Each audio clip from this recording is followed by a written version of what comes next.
Have you ever heard of the concept of letting it up to the universe? And have you ever wondered what exactly that means?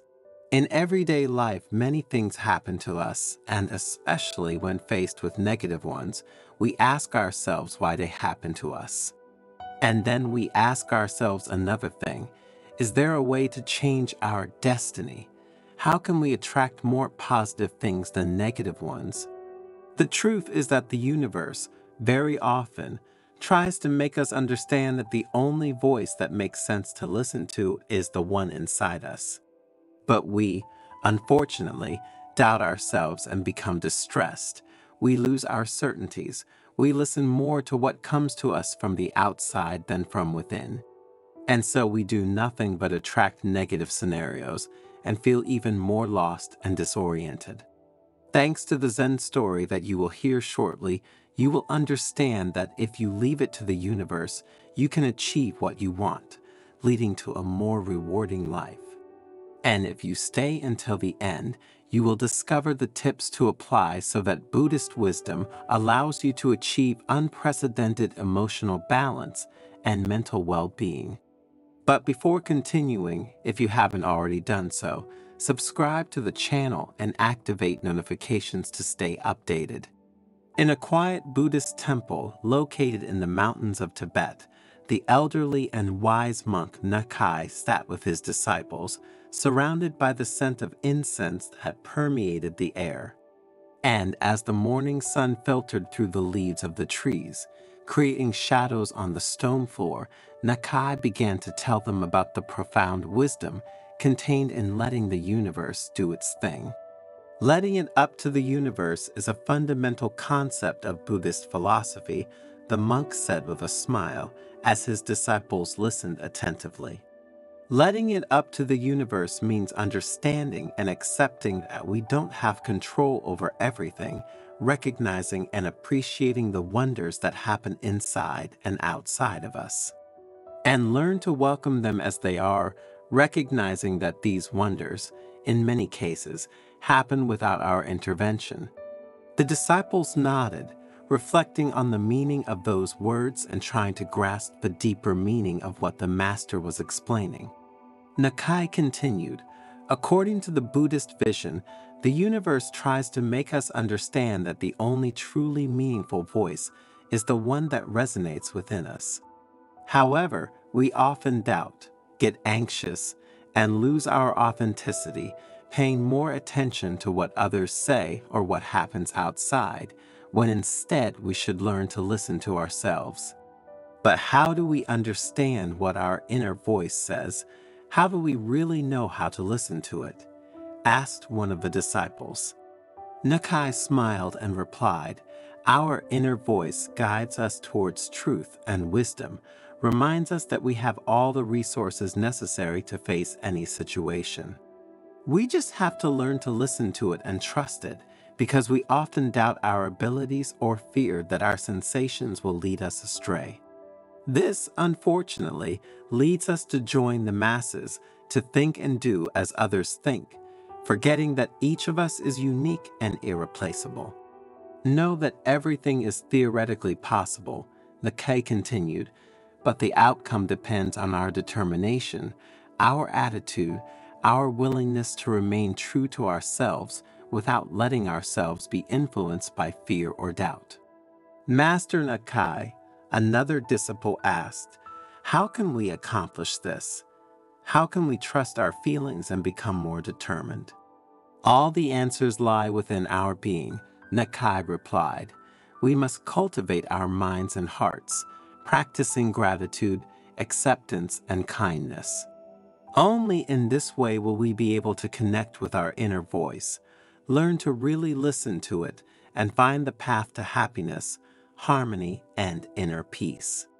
So, leaving it to the universe doesn't mean waiting for things to happen without doing anything, asked a young woman.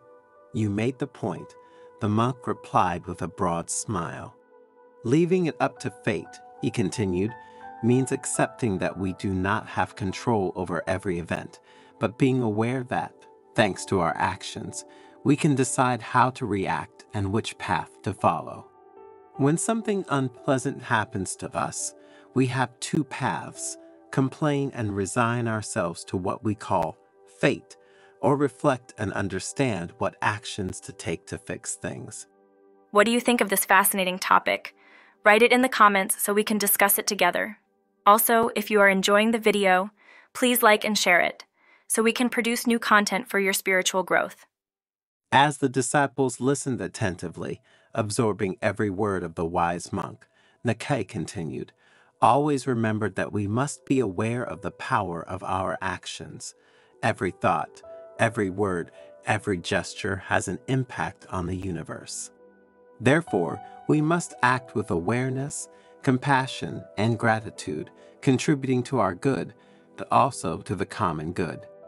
A young disciple raised his hand shyly and asked, "But how can we be sure that the universe will lead us to the right destiny?" Nakai smiled and replied, "The universe is like a vast field in which many gardeners work. Just think that every seed we plant represents our desire or a goal we want to achieve. Gardeners take care of the field, providing water and nutrients, but ultimately, it is the field itself that decides which seeds will germinate and which will not. So we too must plant the seeds of our desires, taking care of them, but letting the universe determine their growth and destiny." The disciples nodded, struck by the evocative image of this enormous cosmic field and of the many gardeners busy cultivating it. Nakai, happy to see their interest in the topic, continued, "Dear disciples, we often cling to our desires too tightly, trying to control every detail of the process. But the more we agitate, the more we hinder the free flow of the energy of the universe, and the more we make things not go as we would like. Paradoxically, the more we insist on wanting the seeds to grow, the more we contribute to their death. What we need to do instead is learn to let go, to trust the process and be open to the surprises that life holds for us. Only in this way will we be able to find inner peace." Another disciple raised his hand, "But what can we do in the meantime while we wait for our wishes to come true?" Nakai smiled understandingly. "In the meantime, we focus on ourselves and our present actions, leaving the past and the future alone. In fact, thinking about what didn't work in the past or what we would like in the future creates nervousness and anxiety. Let's continue to cultivate our mind and our heart, practicing gratitude, acceptance, and kindness, since every action we take is like a drop of water that helps nourish the field of our desires.